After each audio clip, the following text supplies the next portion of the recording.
नीति वचन पहला अध्याय। बुद्धि का प्रारंभ। दाऊद के पुत्र इस्राएल के राजा सुलेमान के नीति वचन।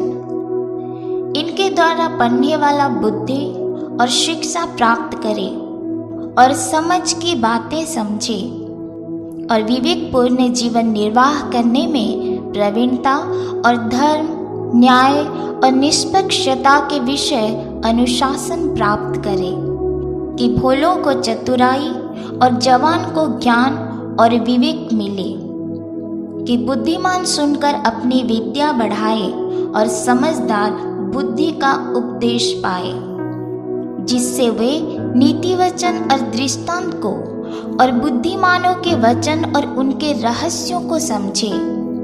यहोवा का भय मानना बुद्धि का मूल है। बुद्धि और शिक्षा को मूर्ख लोग ही तुच्छ जानते हैं। हे मेरे पुत्र, अपने पिता की शिक्षा पर कान लगा और अपनी माता की शिक्षा को न तज, क्योंकि वे मानो तेरे सिर के लिए शोभायमान मुकुट और तेरे गले के लिए माला होगी। हे मेरे पुत्र, यदि पापी लोग तुझे फुसलाए तो उनकी बात न मानना। यदि वे कहे हमारे संग चल, कि हम हत्या करने के लिए घात लगाए, हम निर्दोषों पर वार करें, हम उन्हें जीवित निगल जाए, जैसे अधोलोक स्वस्थ लोगों को निगल जाता है, और उन्हें कब्र में पड़े मृतकों के समान बना दे। हमको सब प्रकार के अनमोल पदार्थ मिलेंगे, हम अपने घरों को लूट से भर लेंगे। तो हमारा सहभागी हो जा, हम सभी का एक ही बटुआ हो।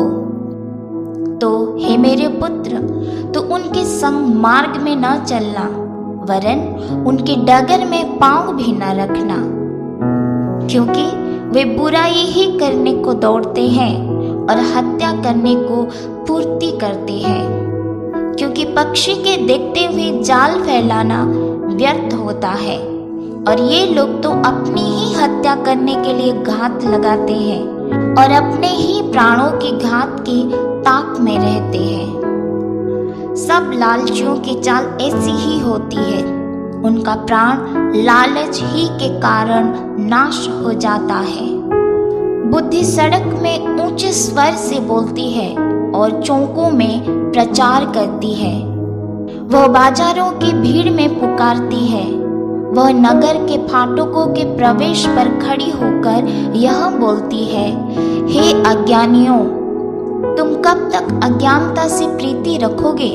और हे ठट्ठा करने वालों, तुम कब तक ठट्ठा करने से प्रसन्न रहोगे?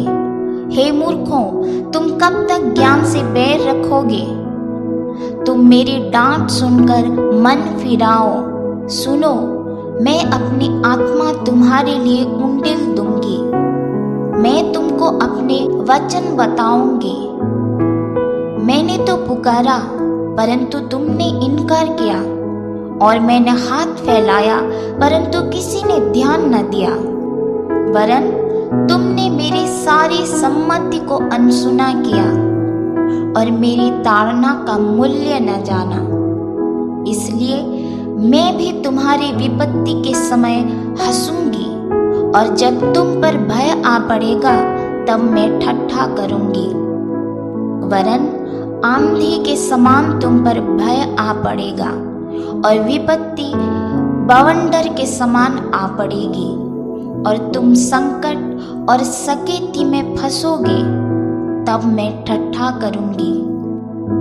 उस समय वे मुझे पुकारेंगे और मैं ना सुनूंगी।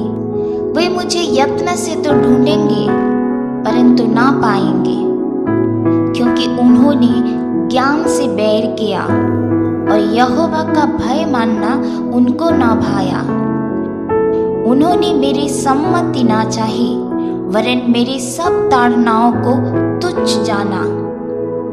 इसलिए वे अपनी करनी का फल आप भोगेंगे और अपनी युक्तियों के फल से अघा जाएंगे।